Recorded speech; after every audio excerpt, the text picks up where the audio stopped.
Well, there are places in the Hebrew Scriptures where it sort of feels like you're brushing up against something that none of us has ever seen, and yet it's deeply familiar, almost archetypal, a glimpse of the world not as it is, but as it should be or could be. Isaiah 11:6 is one such place where it talks about the lion lying down with the fattened calf and a little child leading them. The Hebrew word for this glimpse of the world not as it is, but as it should be, is shalom.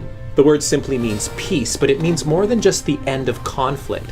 Shalom is a picture of perfect peace, where everything in the creation is in its right place in relation to the Creator, and everything is in life-giving harmony with everything else.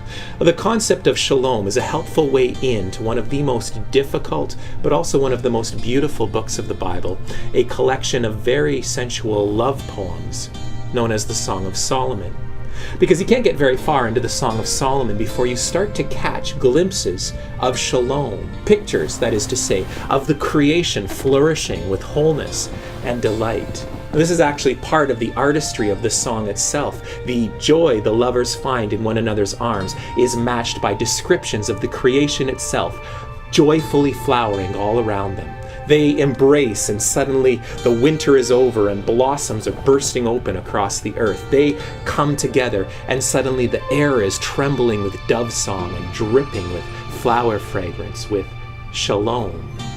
Well, there are even deeper layers to this, though, because the lovers actually start to embody the flourishing of the creation that is happening all around them. She calls her man a fragrant cluster of henna blossoms or a fruit-laden apple tree, and so on. And he does the same. His love is a dove in the cleft of the rocks, a spring of clear water, a garden bursting with fruit and spices. Well, these metaphors may sound strange to modern ears, but if we'll listen for it, we'll hear the Song of Solomon saying, listen, shalom is obtaining here in the wholesome, unabashed sexual union of this man and this woman together.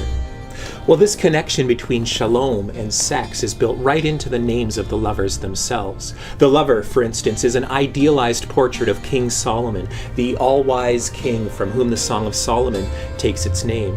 Now, in Hebrew literature, of course, names are never accidental, and this is especially the case here. In Hebrew, the name Solomon is actually a derivative of the word shalom itself. Solomon is, quite literally, the king of shalom.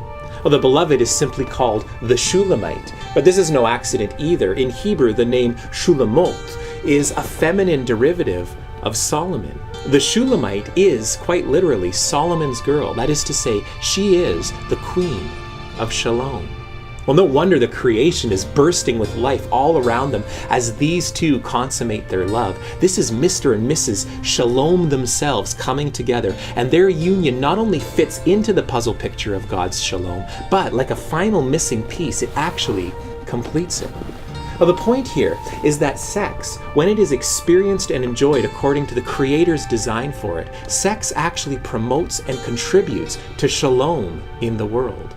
There is an ought to, ought not to when it comes to sex, that when it is respected makes it part of the flourishing of the creation itself. Of course, this is not the way moderns tend to think about sex, that when it's experienced according to the Creator's design for it, it actually becomes a little glimpse of shalom. But it's very much how the Christian scriptures view it.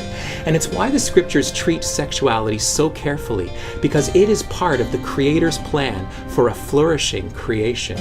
Well, the Song of Solomon says it more eloquently than that. Sexual love burns like a life-giving fire, it says, like the very flame of the Lord.